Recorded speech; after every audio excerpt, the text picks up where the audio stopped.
10ನೇ ತರಗತಿ ಕನ್ನಡ ಪದ್ಯಭಾಗ 7 ವೀರಲವ ಪ್ರಶ್ನೋತ್ತರಗಳು.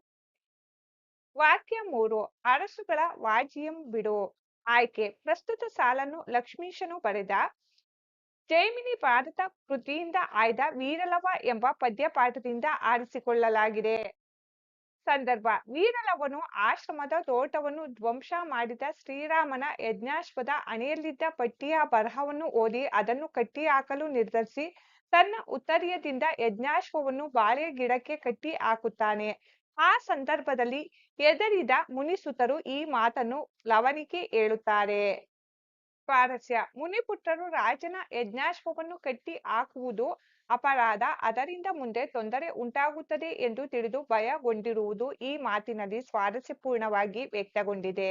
ವಾಕ್ಯ 4 ಜಾನಕಿಯ ಮಗನಿದಕ್ಕೆ ಬೆದರುವನೆ. ಆಯ್ಕೆ ಪ್ರಸ್ತುತ ಸಾಲನ್ನು ಲಕ್ಷ್ಮೀಶನು ಬರೆದ ಜೈಮಿನಿ ಭಾರತ ಕೃತಿಯಿಂದ ಆಯ್ದ ವೀರಲವ ಎಂಬ ಪದ್ಯಪಾಠದಿಂದ ಆರಿಸಿಕೊಳ್ಳಲಾಗಿದೆ. ಸಂದರ್ಭ ವೀರಲವನು ಆಶ್ರಮದ ತೋಟವನ್ನು ಧ್ವಂಸ ಮಾಡಿದ ಶ್ರೀರಾಮನ ಯಜ್ಞಾಶ್ವವನ್ನು ತನ್ನ ಉತ್ತರೀಯದಿಂದ ಬಾಳೆಯ ಗಿಡಕ್ಕೆ ಕಟ್ಟಿ ಹಾಕುತ್ತಾನೆ. ಇದನ್ನು ಕಂಡು ಹೆದರಿದ ಲವನ ಸಂಗಡಿಗರಾದ ಮುನಿಪುತ್ರರು ಕುದುರೆಯನ್ನು ಬಿಡು ಎಂದು ಲವನಿಗೆ ಹೇಳುತ್ತಾರೆ. ಆ ಸಂದರ್ಭದಲ್ಲಿ ಈ ಮೇಲಿನ ಮಾತನ್ನು ಲವನು ಮುನಿಪುತ್ರರಿಗೆ ಹೇಳುತ್ತಾನೆ. ಸ್ವಾರಸ್ಯ ಸೀತೆಯ ಮಗನಾದ ಲವನಲ್ಲಿ ಕ್ಷತ್ರಿಯ ಸಹಜವಾಗಿರುವ ಧೈರ್ಯ, ಕ್ಷಾತ್ರಿಯ ಗುಣವು ಈ ಮಾತಿನಲ್ಲಿ ಸ್ವಾರಸ್ಯಪೂರ್ಣವಾಗಿ ವ್ಯಕ್ತವಾಗಿದೆ. ಮುಖ್ಯ ಪ್ರಶ್ನೆ 5 ವಂದಿಸಿ ಬರೆಯಿರಿ. ವಂದಿಸಿ ಬರೆಯಲಾಗಿದೆ.